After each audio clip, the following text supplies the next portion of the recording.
Directions for your Mary Blair inspired castles. Put your name and teacher code on the back. You need to create 5 towers for your castle.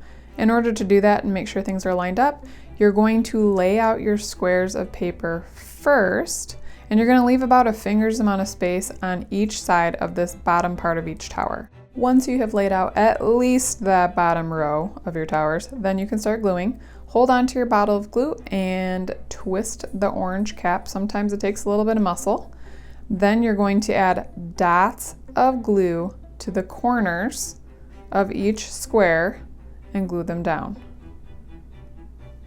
Make sure that you take your time when you're gluing and do your best to glue your squares down as straight as possible without a bunch of space in between. I know the paper is not exactly square, so do your best. If you have to trim with scissors, that's okay, or glue just slightly overlapping, that's okay too.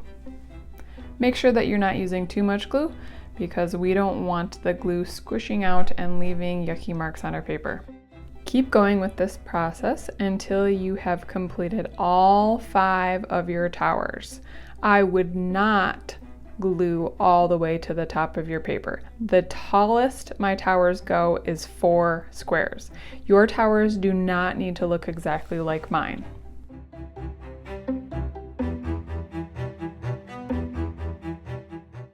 Next, you'll create a variety of different symmetrical shapes to add to your different towers.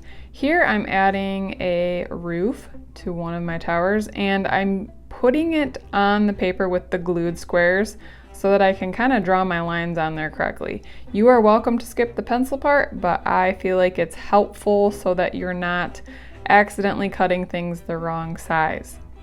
You can also fold paper to create a symmetrical shape. So symmetrical means that at least 2 sides are matching. Here I'm doing a curve.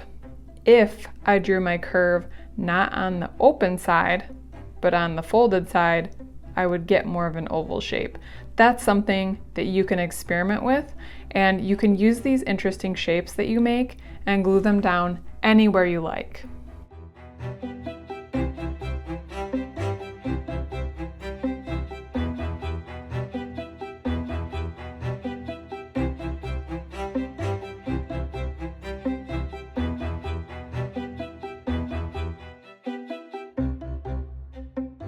After you've created a small pile of a variety of shapes, then start adding them to your paper. You can always make more later, but we don't want to run out of time and not be able to glue down all of our cool shapes.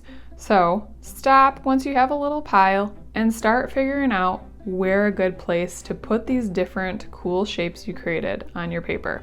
And remember, your scraps also create cool shapes and can go inside of your squares as well. And remember, if it doesn't fit quite how you like, you can go ahead and trim it down a little bit with your scissors until it fits how you prefer.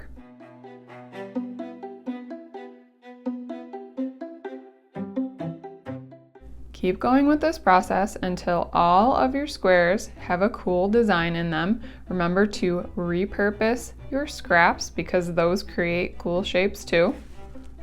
Don't forget, small dots of glue along the edges of all your shapes.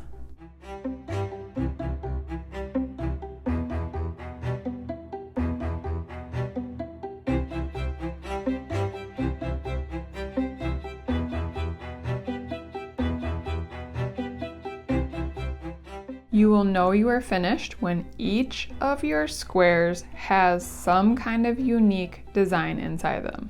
Remember that you can use your scraps so that each time you create some kind of a shape, use the leftover paper for another square.